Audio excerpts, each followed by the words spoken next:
Friends, कैसे हैं आप सब। मैं सरिता मिश्रा आपके अपने ओम शिव शक्ति क्लासेस पर स्वागत करती हूँ और उम्मीद करती हूँ कि मेरे भाभी शिक्षक भाई बहन सभी खुश होंगे, प्रसन्न होंगे, अपने अपने घरों पर सुरक्षित होंगे और अपनी तैयारी में जुटे हुए होंगे। तो आज हम चलिए यहाँ पर आज पढ़ने वाले हैं सीडीपी के प्रैक्टिस सेट कुछ लेकर आए हैं। क्वेश्चन हमने सेलेक्ट किया है सारे एग्जामों से प्रीवियस ईयर के, तो यहीं पर हम कुछ डिस्कस करने वाले हैं। तो इससे पहले जान लेते हैं कुछ छोटा सा संदेश है आप सबके लिए मेरा कि उठिए जागिए और अपने शिक्षक बनने के लक्ष्य प्राप्ति के रास्ते में तब तक निरंतर चलते रहिए जब तक आप शिक्षक ना बन जाएं। तो अब अपने रास्ते पर बिल्कुल चलते रहिए, अपनी तैयारी रखते रहिए। बहुत सारे फ्रेंड कमेंट करते हैं कि मैम किस तरह पढ़ाई करें, तो बिल्कुल हम जिस तरह से चल रहे हैं, डेली कंटिन्यू अपनी क्लासेस ले रहे हैं, वैसे ही अपनी आप तैयारी बिल्कुल डेली रखिए। बिल्कुल एक भी दिन गैप आपको एक भी समय नहीं करना है, अपनी तैयारी पर बिल्कुल कंटिन्यू बने रखना है। जिस तरह हम डेली क्लासेस लेकर आ रहे हैं बिना किसी कंडीशन के, उसी तरह आप भी बिना कंडीशन के पढ़ाई स्टार्ट कीजिए अपनी। और तैयारी स्टार्ट नहीं की है तो बिल्कुल कीजिए, रिविजन कीजिए पूरी तरह से। एग्जाम की डेट कभी भी आ सकती है। तो चलिए आज हम यहाँ पर सीडीपी के कुछ प्रैक्टिस क्वेश्चन लेकर आए हैं, डिस्कस करेंगे यहाँ पर हम। उससे पहले जान लेते हैं कि अगर यूट्यूब पर आप नए हैं तो चैनल को सब्सक्राइब कीजिए ताकि आपको डेली वीडियो का नोटिफिकेशन मिल सके। यहाँ पर यूट्यूब पर ही लिंक दी हुई है टेलीग्राम की, तो आप टेलीग्राम की लिंक ज्वाइन कीजिए और यहाँ पर आपको क्विजेस वीडियोज डेली मिलते हैं। तो यहाँ की जितनी सारी क्लासेस रहती हैं उसकी हम PDF डेली यहाँ पर अपलोड कर देते हैं। तो यहाँ पर चलिए आज हम करने वाले हैं सीडीपी के प्रैक्टिस कुछ क्वेश्चन डिस्कस करेंगे यहाँ पर। चलिए तो हम जान लेते हैं। कुछ हमारे फ्रेंड्स जो हैं बहुत ज़्यादा परेशान रहते हैं कि मैम हमारे क्वेश्चन का आंसर नहीं करती हैं। ऐसी बात है कि हम यहाँ पर जो क्लास लेकर आते हैं यूट्यूब की अभी कुछ क्राइटेरिया होती है, तो जो हमने अभी क्लास नहीं की है तो हमें प्रीमियम मिलता है, हमें लाइव क्लासेस नहीं मिल पा रही हैं। बस जैसे ही कुछ लिमिट पूरी हो जाएंगे तो हम लाइव क्लास ले पाएंगे और हमें भी उतना ही उत्तेजना है आपसे बात करने की। जिस तरह आपकी इच्छा होती है कि मैम से बात करें, तो मेरी भी इच्छा होती है आपसे बात करने, बट वो लिमिट पूरी हो जाएगी तो हम फिर लाइव क्लासेस ले पाएंगे और आपसे बात भी कर पाएंगे। तो अभी हम सिर्फ चैट कर सकते हैं और लाइव अभी हम प्रीमियम के द्वारा ही पाते हैं। तो आप इस चीज़ का ध्यान रखिए और इस चीज़ को समझिए हमारी कंडीशन को, और हमारे साथ कंटिन्यू बने रहिए और लाइक और शेयर कीजिए वीडियो अगर पसंद आ रहा है आपको तो। ठीक है, तो आज पहला हमारे पे क्वेश्चन है, सीडीपी का क्वेश्चन है ये कि व्यवहारवादी विचारक हैं।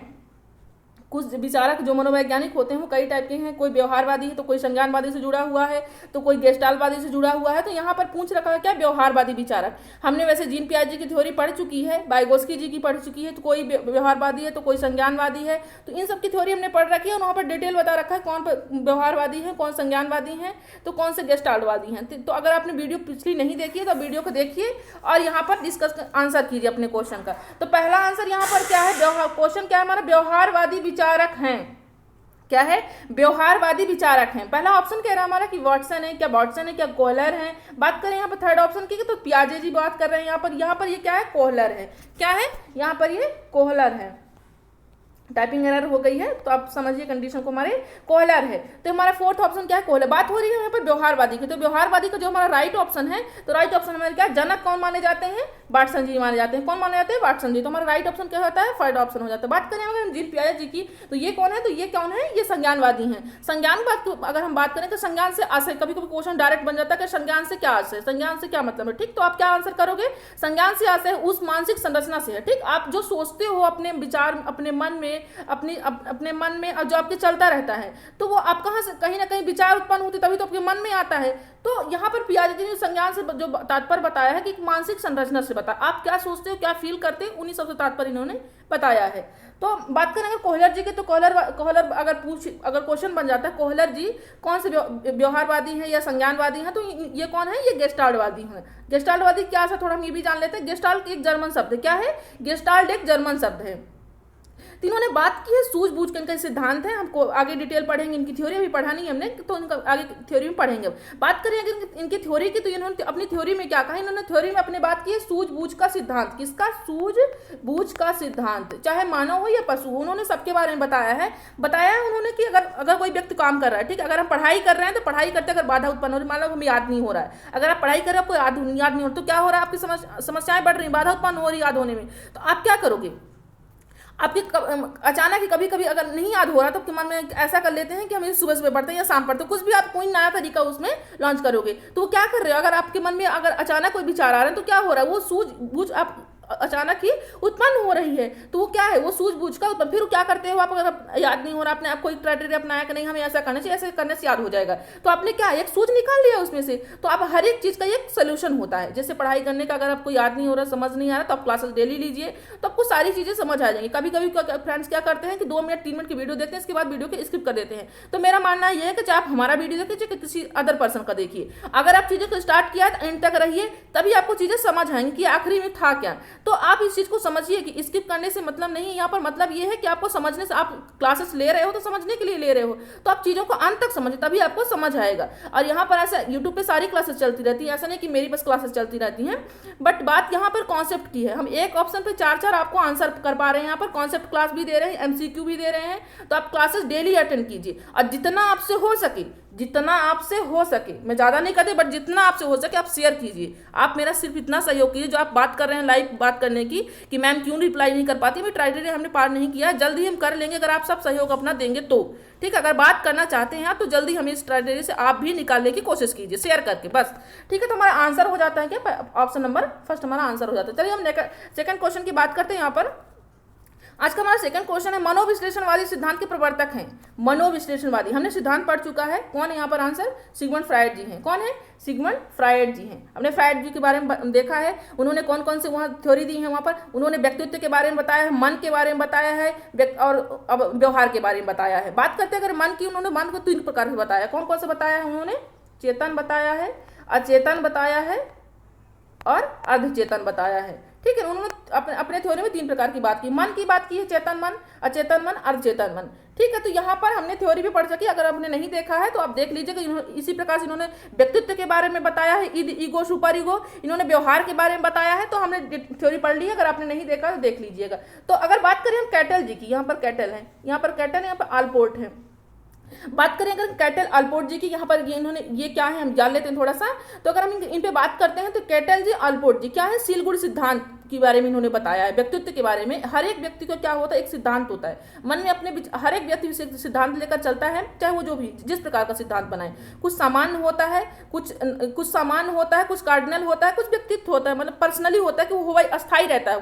कुछ ऐसे सिद्धांत व्यक्ति में रहते हैं कि वो अपना अस्थायी रखता है, वो किसी के कहने पर वो नहीं बदलता। तो इन्होंने सिद्धांत के बारे में, व्यक्तित्व के सिद्धांत के बारे में उन्होंने बताया है कि किस तरह के व्यक्ति अपने मन में सिद्धांत रखता है। तो इन्होंने 3 प्रकार की थ्योरी दी है, अल्पोर्ट जी ने दी है, इन्हीं की थ्योरी को आगे कैटल जी ने बढ़ाया था। तो हम चलते हैं नेक्स्ट क्वेश्चन की ओर। हमारा राइट ऑप्शन था ऑप्शन नंबर सी।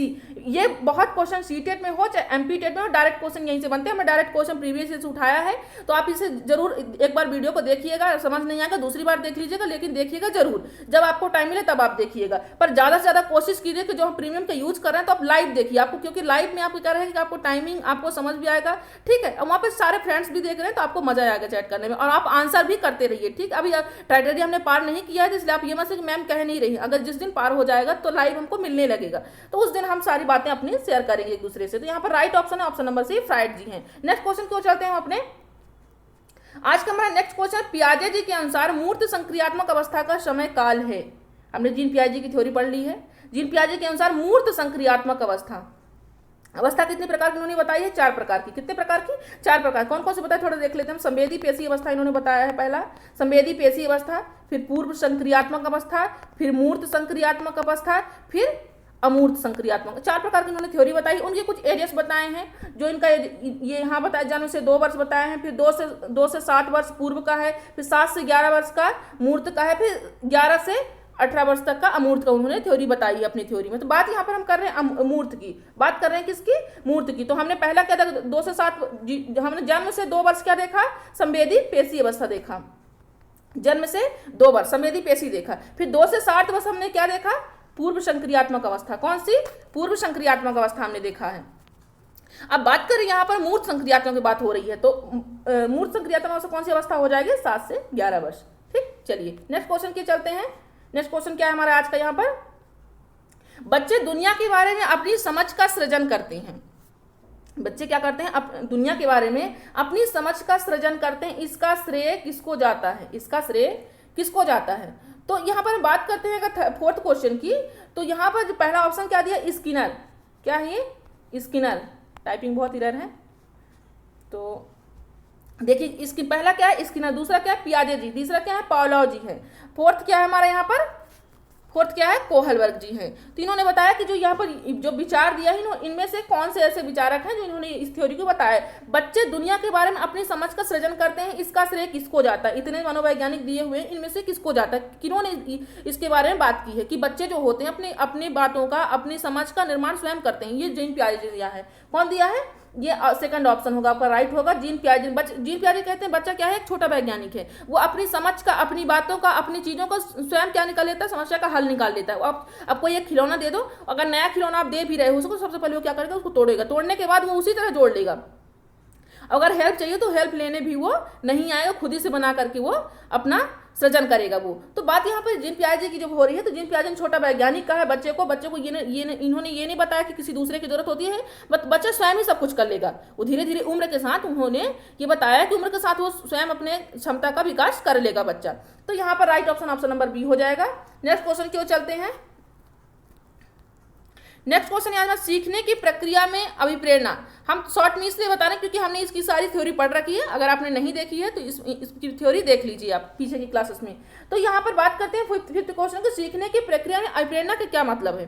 अभिप्रेरणा मोटिवेशन, क्या चीज है, मोटिवेशन। तो अगर आप सीख रहे हो, अगर पढ़ाई कर रहे हो, तो पढ़ाई करने के मामले में अगर आप अभिप्रेरणा शब्द आ रहा है तो क्या मतलब है इसका, हम यहाँ पर जानते हैं। पहला ऑप्शन है हमारे पर, सीखने में शिक्षार्थियों में सीखने के प्रति रुचि का विकास करती है। आप आंसर करते रहिएगा, ठीक है, आंसर करते रहिए कमेंट बॉक्स पे। और आपको नेक्स्ट थ्योरी भी किसकी चाहिए, अगर इनमें से आप किसी की थ्योरी पढ़ना है, आपको जीन पियाजे हमने पढ़ चुकी है, वाइगोत्स्की जी की पढ़ चुकी है हमने, तो आप सिगमंड फ्रायड जी की पढ़ चुकी, कोहलबर्ग की पढ़नी है अगर, तो आप कमेंट बॉक्स में कमेंट कीजिएगा, हम उसकी थ्योरी भी पढ़ लेंगे। तो बात करते हैं फर्स्ट क्वेश्चन की यहाँ पर, तो सीखने की प्रक्रिया में प्रेरणा मोटिवेशन क्या चीज, अगर हम सीख रहे हैं तो उसे मोटिवेशन का क्या वहाँ पर औचित्य होता है। तो बात करते हैं ऑप्शन पर, तो शिक्षार्थियों में सीखने के प्रति रुचि का विकास। अगर विद्यार्थी क्या कर रहा है, सीख रहा है, तो उसमें अगर रुचि ही नहीं होगी तो वो सीख कहाँ से सकेगा। पहला ऑप्शन हमारा ये कह रहा है। दूसरा ऑप्शन कह रहा है विद्यार्थियों में स्मरण शक्ति को बढ़ावा देती है। जो मोटिवेशन होता है, क्या विद्यार्थी सीख रहा है वहां पर स्मरण शक्ति को क्या देती है, इनका कहना, हमारा कहना नहीं, इनका कहना, ऑप्शन का कहना है कि विद्यार्थी में स्मरण शक्ति को बढ़ावा देते हैं। कि कौन बढ़ावा देता है, मोटिवेशन। अगर बच्चा पढ़ाई नहीं कर रहा, अब उसे मोटिवेट करोगे कि बच्चा पढ़ाई करो, आपको ऐसे सर देंगे, पापा आपको नए कपड़े दिलाएंगे, आपको गिफ्ट दिलाएंगे, नए नए ड्रेसेस दिलाएंगे, तो आप क्या कर रहे हो, उसे मोटिवेट कर रहे हो, किस चीज में, पुरस्कार देकर। बात तो वहां पर मोटिवेट की हो रही, तभी तो कर पाएगा। अगर वो नहीं करता, बच्चा पढ़ाई नहीं करो, होमवर्क नहीं कर रहा है, तो आप उसे क्या करोगे, मोटिवेट करो। किस तरीके से, तरीका आपको कोई भी हो सकता है। अगर डांटना तो है नहीं, क्योंकि डांटने में बच्चा समझेगा नहीं, वो उसको बोलोगे हम तुम्हें चॉकलेट दिलाएंगे, पापा तुमको नए ड्रेसेस दिलाएंगे, तुम होमवर्क करो, तो वो कहीं ना कहीं वो चीज को समझेगा वो।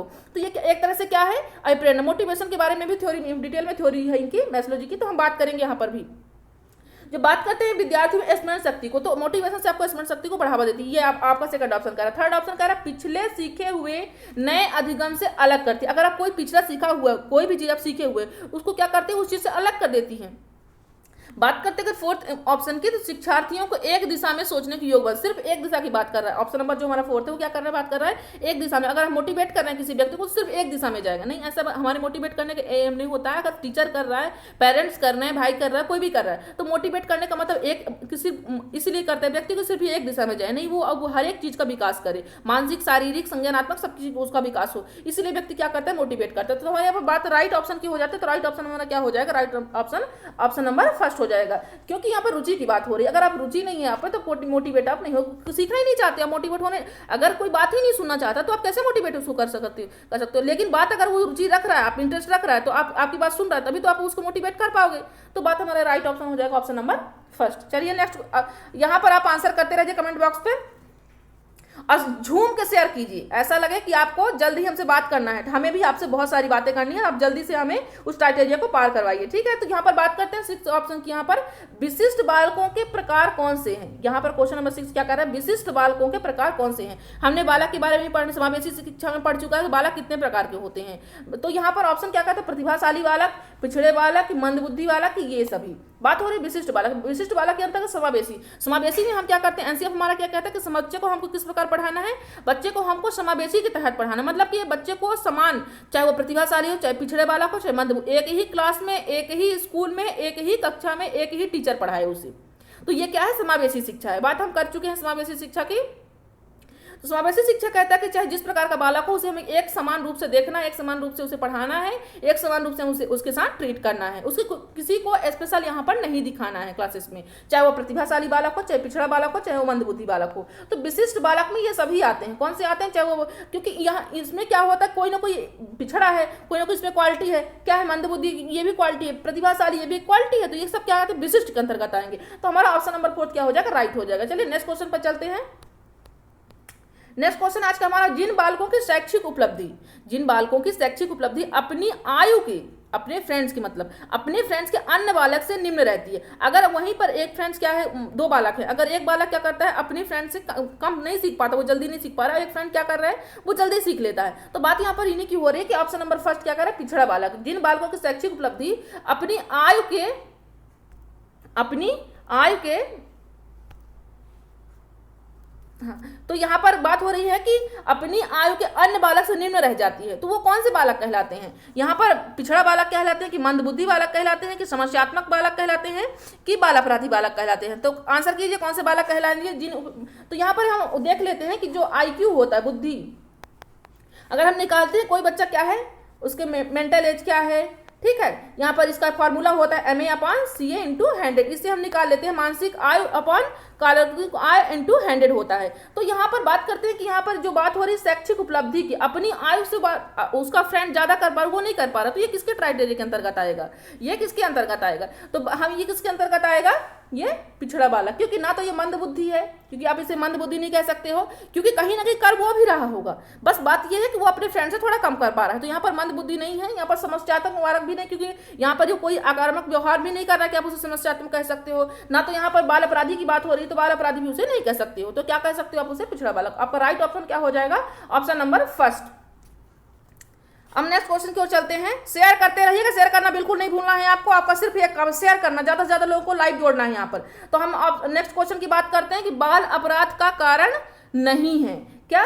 इनमें से जो ऑप्शन दिया हुआ बाल अपराध का कारण नहीं है, गरीबी नहीं है, कि उचित घरेलू वातावरण नहीं है, कि असफलता नहीं है, कि शारीरिक दोष नहीं है। बाल अपराध, क्योंकि बच्चे जो क्या करते हैं, कुछ कम उम्र में अपराध करने लगते हैं, छोटे छोटे पहले थोड़े थोड़े करते हैं, फिर ज्यादा करने लगते हैं, तो उनका क्या बन जाता है, आदत में आ जाता है वही चीज, ठीक है। तो अगर बड़े, अगर छोटे में थोड़ी मम्मी पापा टोकते हैं तो बच्चे बात ही नहीं मानते, अगर नहीं मानते धीरे धीरे उनका क्या बन गया, आदत में आ गया। तो यहाँ पर बात हो रही है बाल अपराध की जितनी ऑप्शन दी है कि कारण कौन कौन से नहीं, क्योंकि कुछ ऐसे कारण होते कभी कभी कि बच्चा उसके कारण क्या करने लगता है, अपराध करने लगता है। अगर उसे क्या नहीं मिलता, पैसा नहीं मिलता घर से, तो क्या करने लगता है, वो चोरी करने लगता है। अगर उसे खाना नहीं मिलता घर में, तो क्या करता है, पड़ोस में जाकर मांगने लगता है। वो कहीं ना कहीं किसी के कारण से वो कार्य करने लगता है, दबाव में रहते तभी कर पाता है, या तो कभी कभी वो संगति से आकर भी वो काम स्टार्ट कर देता है बच्चा। तो बात करते हैं ऑप्शन की हम यहाँ पर। तो ऑप्शन हमारा फर्स्ट क्या कह रहा है कि गरीबी, क्या गरीबी कारण हो सकता है बाल अपराध का, जो बच्चे अपराध कर रहे हैं, तो क्या इसका कारण गरीबी हो सकता है, कि घरेलू वातावरण की असफलता, की शारीरिक। तो हमारा राइट ऑप्शन हो जाएगा ऑप्शन नंबर बी, यहाँ पर ऑप्शन नंबर बी हो जाएगा, उचित घरेलू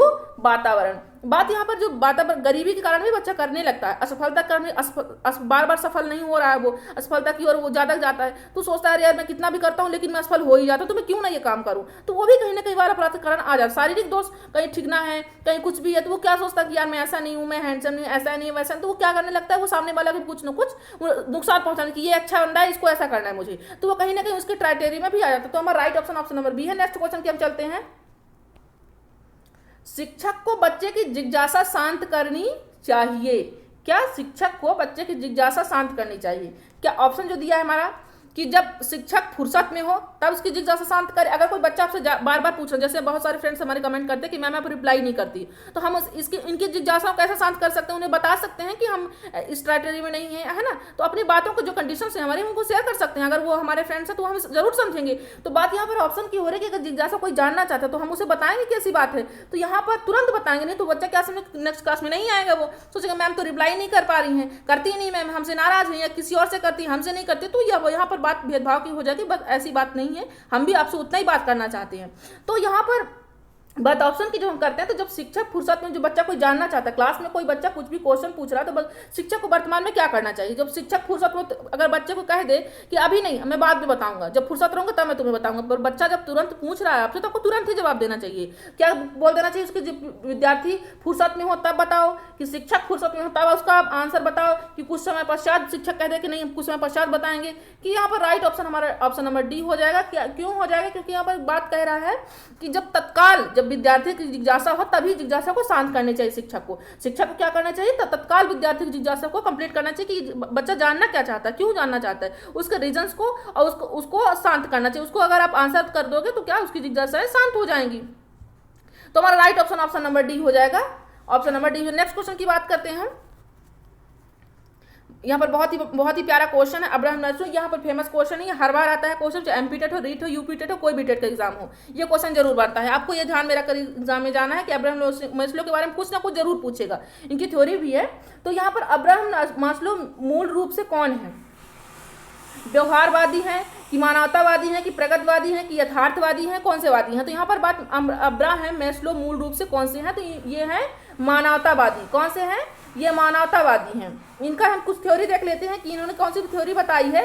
इन्होंने आवश्यकता के बारे में बात की है। कौन से बताया है, आवश्यकता का पदानुक्रमिक सिद्धांत बताया इन्होंने कि क्या क्या व्यक्ति की आवश्यकताएं होती है। पहला क्या बताया इन्होंने, भूख प्यास बताया। क्या बताया, पहली आवश्यकता मनुष्य की क्या बताया है, भूख बताए हैं, प्यास बताए हैं, ये सब बताए हैं। फिर दूसरा क्या बताए हैं, रोटी कपड़ा मकान बताए हैं। पहले व्यक्ति क्या जरूरत की आवश्यकता होती है कि भूख लगती है, प्यास। बचपन में ही सबसे पहले बच्चा क्या करता है, उसको भूख लगती है, प्यास लगती है। फिर दूसरा क्या उसे चाहिए, फिर खाना खाने लगता है। कुछ ही साल के साथ वो क्या कर देता है, पहले खाना नहीं खाता, उसे सिर्फ भूख लगती है तो क्या बोलता है, दूध पीता है या पानी पीता है। फिर क्या रोटी कपड़ा मकान की एक व्यक्ति की बात हो रही है यहाँ पर। तो व्यक्ति क्या करता है, भूख प्यास लगे, फिर उसे क्या करेगा, उसके लिए वो रोटी कपड़ा की वो तलाश करेगा। फिर नेक्स्ट क्या स्टेप रहता है इसका, जब रोटी कपड़ा की तलाश हो जाएगी तो इसे भी अपनेपन पर प्यार आने लगेगा, अपनेपन का प्यार आने लगेगा इस पे। तीसरा स्टेप आता है। जब बात हम यहाँ पर फोर्थ स्टेप की करेंगे जब, तो फोर्थ स्टेप में क्या आता है, व्यक्ति क्या करता है यहाँ पर सामाजिक रूप से क्या चाहता है कि हमें भी कोई अपना समझे। जब बात यहाँ पर फिफ्थ, यहाँ पर जब फिफ्थ इन्होंने बताया है, क्या बताया है यहाँ पर, जब सामाजिक रूप से व्यक्ति जुड़ जाता है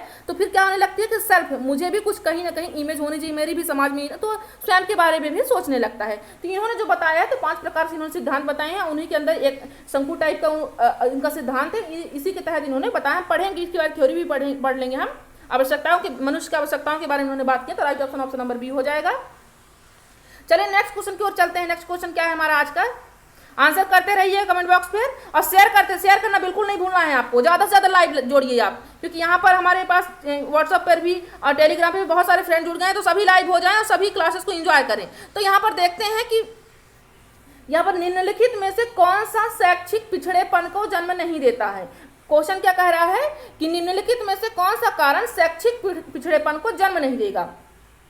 जो यहाँ ऑप्शन है, परिवार की खराब सामाजिक आर्थिक स्थिति। ऑप्शन नंबर सेकंड कहता है विद्यालय खराब शैक्षिक वातावरण। ऑप्शन नंबर थर्ड कहता है परिवार का व्यवसाय या परिवार का भावनात्मक रूप से कमजोर स्थिति। बात किसकी हो रही है, शैक्षिक, जो यहाँ पर ऑप्शन दिए हुए हैं ये शैक्षिक रूप से पिछड़ेपन को जन्म नहीं देते। ये ऑप्शन जो है, अगर कोई बच्चा पढ़ रहा है तो उसको पिछड़ेपन पे ये सहायक नहीं करेंगे। तो कौन सा नहीं करेगा इनमें, ऑप्शन देख लेते हैं। पहला तो परिवार की खराब सामाजिक आर्थिक स्थिति, ये क्या करती है, ये भी आप अगर घर की सामाजिक स्थिति सही नहीं, घर पे पैसे नहीं, तो बच्चा क्या करेगा, पिछड़ जाएगा, नहीं पढ़ पाएगा वो, क्योंकि पैसे ही नहीं घर पे बच्चे के पास पढ़ने के लिए। तो वो क्या करेगा, अगर परिवार की क्या है, सामाजिक आर्थिक स्थिति सही नहीं है, इसके कारण भी कभी कभी बच्चे, हर बच्चे नहीं, कभी कभी कोई बच्चे पिछड़ जाते हैं। बात यहाँ पर सेकेंड ऑप्शन की जब करें, विद्यालय का खराब शैक्षिक वातावरण। जब बच्चा स्कूल जाता है वहाँ का वातावरण कैसा है, सर वहाँ पर बहुत पिटाई करते, कभी पहले तो मुर्गा बैठा देते थे, यहाँ पर मुर्गा बनो, ऐसा करो, है ना, काम करवाने लगते थे। वहीं पर बाघ भी रहते थे स्कूलों में, तो ऐसा करने लगते, तो पनिश करने लगते सर। तो बच्चे क्या करते थे, वहाँ पर स्कूल जाना ही छोड़ देते थे वो। तो यहाँ पर शैक्षिक पिछड़ेपन, क्योंकि बच्चे जब स्कूल ही नहीं आएंगे तो क्या शिक्षा में क्या हो जाएगा, पीछे हो जाएंगे। तो यहाँ पर ये भी ऑप्शन आपका राइट हो जाता है। फिर थर्ड क्या कह रहा है, परिवार का व्यवसाय। पर यहाँ पर मैटर मेरे समझ से, यहाँ फोर्थ ऑप्शन आप पहले देख लीजिए कि परिवार का भावनात्मक रूप से कमजोर स्थिति। आपकी परिवार से जो भावनात्मक रूप से कमजोर स्थिति है, तो ये भी आपके मायने नहीं रखती, क्योंकि कहीं ना कहीं वो फिर आदमी संभल सकता है। ठीक है, तो यहाँ पर बात हमारा ऑप्शन नंबर सी राइट होगा, परिवार का व्यवसाय। पापा आपके चाहे किसान हो, चाहे आपके दुकानदार हो, चाहे आपके लॉयर हो, चाहे जो भी हो, ये मायने नहीं रखता है। अगर आपकी इच्छा है पढ़ने की, जागरूकता है पढ़ने की, तो आप जिज्ञासा है, रुचि है, तो आप पढ़ाई करोगे। आपके परिवार का या आपके पिता का आपका उनका व्यवसाय मायने नहीं रखेगा, क्योंकि यहाँ पर गरीब का बच्चा भी पढ़ता है और अमीर का बच्चा भी पढ़ता है, तो इससे कुछ मायने नहीं पड़ता। तो हमारा राइट ऑप्शन नंबर सी। बात करते हैं हम नेक्स्ट क्वेश्चन की। चलिए, प्रतिभाशाली बच्चों के लिए आवश्यक है, यहाँ पर बात हो रही प्रतिभाशाली बच्चों की, हमने देख लिया प्रतिभाशाली बालक, विशिष्ट बालक, समस्यात्मक बालक, सारे बालकों के बारे में बात कर लिया है। तो हम यहाँ पर देखते हैं प्रतिभाशाली बच्चों के लिए आवश्यक है, क्या आवश्यक है प्रतिभाशाली बालकों के लिए, क्या उन्हें विशिष्ट योग्यता है तो अवसर दिए जाएं, कि उन्हें असाधारण होने की अनुभूति कराई जाए, उन्हें लगातार पुरस्कार दिया जाए, कि इनमें से सभी प्रतिभाशाली कोई बच्चा है, ठीक, तो आप क्या करोगे उसके लिए, क्या उसे विशेष हर बार उसको अवसर दोगे कि और भी विशिष्ट हो, और भी चीज़ों को वो जाने, कि उन्हें असाधारण होने की अनुभूति कराओगे, कि जब वो प्रतिभाशाली है तो असाधारण रूप से अनुभूति कैसे करा सकते हो। उन्हें लगातार पुरस्कार देना भी सही नहीं, क्योंकि वो पुरस्कार की उनको आदत लग जाएगी तो हर काम वो क्या करेंगे, बिना पुरस्कार के कोई काम ही नहीं करेंगे। होमवर्क कहोगे तो बोलेंगे नहीं, हमको टॉफी चाहिए, चॉकलेट चाहिए, तो हम क्या करेंगे, तभी होमवर्क करेंगे। तो यहाँ पर भी आप ऐसी आदत नहीं लगा सकते। बात यहाँ पर हो रही ऑप्शन राइट ऑप्शन की, तो राइट ऑप्शन हमारा क्या हो जाएगा, ऑप्शन नंबर बी हो जाएगा। क्या हो जाएगा, ऑप्शन नंबर बी, उन्हें असाधारण होने की, नहीं सॉरी यार, ये यहाँ पर ऑप्शन नंबर आपका क्या हो जाएगा, ऑप्शन नंबर फर्स्ट हो जाएगा। उन्हें क्या करोगे आप उन्हें अवसर दोगे, विशिष्ट होने की आप क्या करोगे, और ज्यादा अवसर दोगे, तो वो जो प्रतिभाशाली है और भी निखार आएगा, और भी अच्छे उनके मार्क्स आएंगे। तो यहाँ पर राइट ऑप्शन हो जाएगा, ऑप्शन नंबर फर्स्ट हो जाएगा। उन्हें अवसर दोगे ताकि वो और अच्छा क्लासेस में कर पाए, बाहर कर पाए, ठीक है। तो हमारा राइट ऑप्शन ए हो जाएगा। नेक्स्ट क्वेश्चन की बात करते हैं हम यहाँ पर, निम्नलिखित में से कौन से पिछड़े बच्चे की समस्याएं होती हैं। पिछड़े बच्चे, अभी हमने प्रतिभाशाली बच्चा देखा, अब यहाँ पर हम क्या देख रहे हैं, पिछड़े बच्चे की समस्याएं क्या होती हैं। जो पिछड़ा होता है बच्चा शैक्षिक रूप से, तो उसकी समस्याएं क्या क्या होती हैं, हम यहाँ पर देखते हैं। क्या वो कम शैक्षणिक योग्यता, उसके पास कम शैक्षणिक योग्यता होती है, कि संवेगात्मक रूप से परेशान रहता है, कि सामाजिक रूप से परेशान रहता है, कि इनमें से सभी होगा। जो पिछड़ा हुआ बच्चा होता है उसकी कौन कौन सी समस्याएं होती हैं, इस ऑप्शन में आप देखिए और आप राइट ऑप्शन कीजिए अपना। तो देखिए यहाँ पर बात जो पिछड़े बच्चे की हो रही है, तो कम शैक्षणिक योग्यता, अगर वो ज्यादा पढ़ा लिखा नहीं तो भी पिछड़ा ही है। वो संवेगात्मक रूप से परेशान है तो वो भी पिछड़ा हुआ, चाहे मानसिक हो चाहे शारीरिक हो, ठीक है। तो यहाँ पर बात थर्ड की करते सामाजिक समस्याएं, अगर उसके पास सामाजिक समस्याएं आ रही हैं, वो पढ़ नहीं पा रहा है, उसे अगर समाज में लिया नहीं जाता, उसकी क्लासेस में उतना रिस्पांस नहीं मिलता है, तो वो भी क्या हो जाएगा, पिछड़ जाएगा। अगर वहां पर ज्यादा अच्छे प्रतिभाशाली बालक हैं, सामान्य बालक हैं, अब पिछड़े हुए बालक को रिस्पांस नहीं मिल रहा है उस क्लासेस में, तो वो भी क्या हो जाएगा, पिछड़ जाएगा। तो ये तीनों आपके क्या करते हैं, मायने रखते हैं। तो ऑप्शन नंबर डी आपका राइट हो जाएगा पिछड़े बच्चे के लिए। बात करते हैं नेक्स्ट क्वेश्चन की, हम यहाँ पर नेक्स्ट क्वेश्चन की बात करते हैं। तो जीन पियाजे जी के अनुसार बालकों में वस्तु स्थिरता उत्पन्न होती है। कौन सी, पियाजे जी के अनुसार बालकों में वस्तु स्थिरता उत्पन्न होने लगती है, मतलब कि उनको चीजों का आभास होने लगता है कि ये चीजें भी होती हैं। तो यहाँ पर आप देखते हैं ऑप्शन नंबर फर्स्ट, औपचारिक संक्रियात्मक अवस्था, संवेदी पेशी अवस्था, पूर्व संक्रियात्मक अवस्था, मूर्त संक्रियात्मक अवस्था। हमने इनको एजों के बारे में भी बात कर लिया है। 0 से 2 वर्ष होता है, फिर ये पूर्व संक्रिय 2 से 7 वर्ष होता है, मूर्त 7 से 11 होता है, 11 से फिर औपचारिक क्या होता है, 11 से 18 वर्ष होता है। तो बात यहाँ पर अब राइट ऑप्शन की करते हैं, वस्तु स्थिरता, मतलब कि अगर वस्तु उनको बच्चों को ऐसा आभास होने लगता है कि वस्तु का होने, क्योंकि ऐसी उम्र संवेदी पेशी अवस्था में भी कुछ ऐसे होते हैं, रीजंस होते हैं, कि यहाँ पर बच्चा क्या करता है कि वो अगर मम्मी है या नहीं है, वो अगर मम्मी को देख रहे हैं कि मम्मी, उन्हें ऐसा लगता है कि मम्मी यहीं कहीं है, मतलब उनमें बस अस्थायित्व का उन्हें ये लगता है कि हो या ना हो,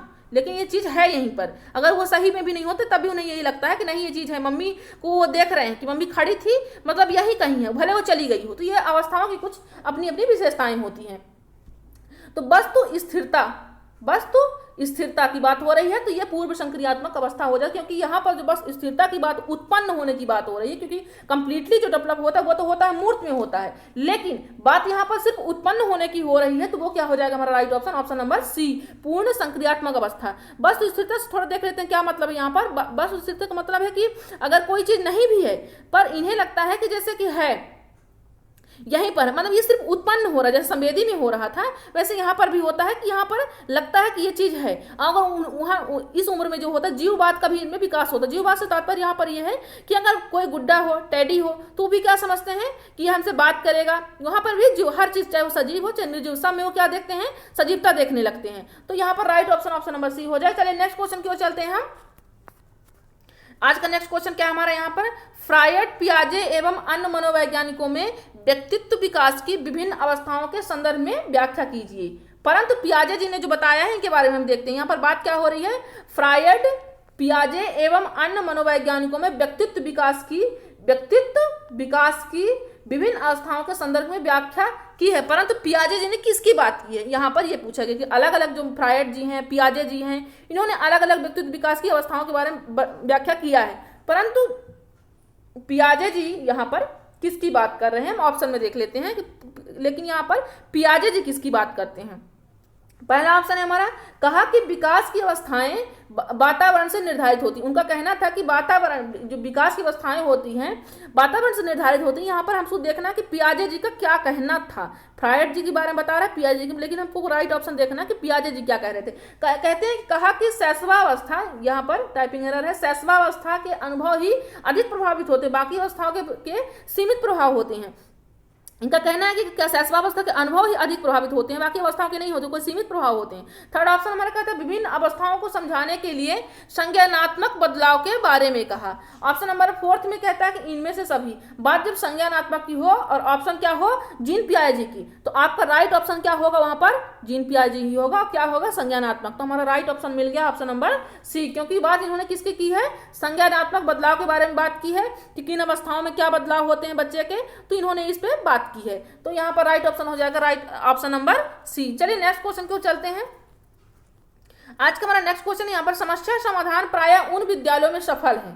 समस्या समाधान, बालक भी होते हैं प्रॉब्लम सॉल्विंग, ये प्रायः उन विद्यालयों में सफल है जहां पर, कौन से विद्यालय में सफलता मिलती, कि मतलब कि सारे प्रॉब्लम अगर बच्चों में होता भी है तो वहां पर जल्दी वो सफलता प्राप्त करते हैं। तो कौन से ऐसे विद्यालय होते हैं कि जहां पर जल्दी इनका सोल्यूशन मिल जाता है। ऑप्शन पहला कहता है परिवर्तनशील या लचीली जहां की पाठचर्या होती है, क्या वहां जल्दी विद्यालय में सफल होने लगते हैं बच्चे, या कक्षाओं में छात्रों का अलग अलग समूह उपलब्ध हो, वहां पर जल्दी बच्चे सफल होते हैं, कि केवल उच्च स्तरीय शैक्षिक उपलब्धि पर जहां पर बल दिया जाता है वहां के बच्चे ज्यादा जल्दी सफल होते हैं, कि अध्यापक केंद्रित यहाँ पर हो, शिक्षा क्या हो, अध्यापक केंद्रित, क्या वहां के बच्चे जल्दी सफल होते हैं। देख लेते हैं हम अपने यहाँ पर राइट ऑप्शन की ओर। तो आज का हमारा राइट ऑप्शन है ऑप्शन नंबर फर्स्ट है। क्या है, ऑप्शन नंबर फर्स्ट है। यहाँ पर क्यों है थोड़ी जान लेते हैं हम। कि बात यहाँ पर समस्या समाधान की हो रही, उन विद्यालयों में सफल होते हैं, कहाँ पर होंगे, जहां पर क्या होगा, पाठ्यक्रम आपका कैसा होगा, परिवर्तन और लचीला होगा। क्या होगा, बहुत कठोर ना होगा कि बहुत उच्च कक्षाओं की साहित्य की बात अगर फर्स्ट की हो, सेकंड क्लास की हो, तो क्या हो उसमें साहित्य डाल दिया जाए, नहीं, एज के अनुसार उसमें क्या, जो भी उसमें कविता कहानी डाली जाए उसमें, जैसे जिस एज की किताब है उसी एज के अनुसार उसमें सिलेबस डाला जाए, है ना। तो यहाँ पर बात हमारे राइट ऑप्शन की होगी, तो राइट ऑप्शन नंबर फर्स्ट हो जाएगा। चलिए नेक्स्ट क्वेश्चन की ओर चलते हैं। आज का नेक्स्ट क्वेश्चन है, बच्चे के संज्ञानात्मक विकास हेतु उत्तम साधन है। बच्चे का संज्ञानात्मक जो विकास होता है उसके विकास के लिए इनमें से कौन सा स्थान सबसे ज्यादा सुटेबल होता है कि यहाँ पर बच्चे का संज्ञानात्मक विकास ज्यादा जल्दी हो सकता है। ऑप्शन फर्स्ट कहता है हमारा खेल का क्या मैदान है ऐसा स्थान जहाँ पर बच्चे का संज्ञानात्मक विकास होता है, या सभागार होता है, या पड़ोस होता है, या विद्यालय एवं कक्षा का वातावरण। कहाँ पर ज्यादा बच्चे का आंसर कीजिए आप, कहाँ पर बच्चे का संज्ञानात्मक विकास सबसे ज्यादा होगा और सबसे जल्दी होगा। क्या खेल के मैदान में बच्चा जल्दी संज्ञानात्मक विकास होता है खेल के मैदान में, लेकिन उत्तम स्थान पूछ रखा है यहाँ पर, उत्तम स्थान। क्या सभागार होता है, टीम होता है, क्या पड़ोस में होता है, पड़ोस में बच्चे का संज्ञानात्मक विकास होता है, क्या विद्यालय में कक्षा का। हमारा राइट ऑप्शन नंबर डी, क्यों, क्योंकि विद्यालय एवं कक्षा का वातावरण यहाँ पर राइट ऑप्शन है। और है क्यों, क्योंकि विद्यालय में कई टाइप के वहाँ पर बच्चे हैं, तो वहाँ पर बच्चे में वो क्या करेगा, अपने आप पर एडजस्ट करेगा। अगर वो पिछड़ा बालक है, अगर वो प्रतिभाशाली बालक है, तो बच्चे को और भी चीजें देख देख कर वहाँ पर बच्चे क्या करते हैं कि नहीं हमारे फ्रेंड्स ऐसे कर रहे हैं तो हमें भी ऐसा करना चाहिए। कक्षा का वातावरण वहाँ पर ज्यादा मायने रखेगा। तो बच्चे अपने अपने अपने अनुसार वो क्या करते हैं, एक दूसरे को एडजस्ट करते हैं कि अगर हमारा फ्रेंड ऐसा कर रहा है तो हमें क्यों नहीं करना चाहिए, हम भी ऐसा करेंगे। तो वहां पर संज्ञान उनका जो होता है, मानसिक संरचना होती है और भी वृद्धि होती है। चलिए नेक्स्ट क्वेश्चन की ओर चलते हैं। तो आज हमारे क्वेश्चन इतने ही थे, आज के लिए बस इतना ही था क्वेश्चन हमारा। नेक्स्ट सेशन पर मिलते हैं हम। तो अगर आपको वीडियो पसंद आ रही तो आप लाइक कीजिए और आप शेयर बिल्कुल कीजिए, ताकि हमें भी लाइव क्लासेस का यहाँ पर क्राइटेरिया जल्दी से पूरा हो जाए, हम भी लाइव क्लास पा सकें, हम अपने फ्रेंडों से बात कर सकें। तो बस आज का सेशन इतना ही, यहीं तक था। नेक्स्ट क्वेश्चन पर मिलते हैं। चलिए, जय हिंद, जय भारत।